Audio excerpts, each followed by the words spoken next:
All right, now let's get into multiplying complex numbers. Okay, always write the answers in standard form, a plus bi. All right, so in number 9 here, I just have an imaginary number multiplying a complex number, negative 1 plus 2i. So what I'm going to do is I'm just going to treat this as if it was like 2x out front, or, well, in this case 15x, okay? And I'm going to distribute that to each item. So I need to multiply negative 1 times 15i, and I need to multiply 2i times 15i. So if I do that, I get negative 15i, because that's 15 times negative 1. And then I have plus, and I have 15i plus 2i, which gives me 30i squared. Alright, this is where we need to remember that I squared equals negative 1. Because I equals the square root of negative 1, so if I were to square both sides, that's where I get the I squared, then my square root on the right side goes away, okay? So I need to replace this I squared with a negative 1. So I really have 30 times negative 1. So when I write my answer, I have negative, well, let's just simplify things here. I have 30 times negative 1, which is a negative 30. But that is not in standard form. It is not in the real number plus the imaginary number or minus the imaginary number, okay? So I need to switch these.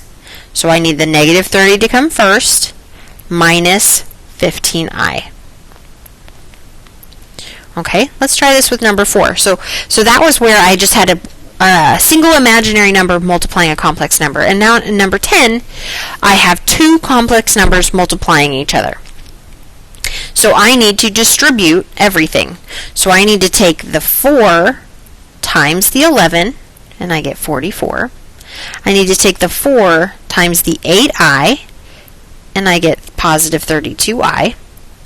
I need to take the 12, here I'll switch colors here, that'll confuse things, 12i times 11, I'm sorry, it's a negative 12i times 11, so I get a negative 132i. And then I take the negative 12i times an 8i, and I get a negative 96i squared. Alright, here's that I squared again. Always replace it with a negative 1. Okay, your answer should never ever have I squared in it, or you did not simplify it and get the standard form, which was the a plus bi. Okay, in the standard form there is no I squared.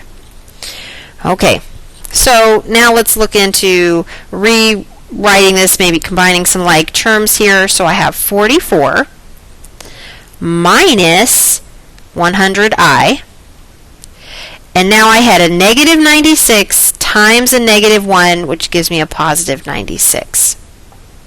Okay, I still have some like terms. I have a constant out front and a constant on the end, and when I write my answer, my real number, or those constants, go in front. So I have 44 plus 96 is 140, and then my imaginary number here is minus 100i.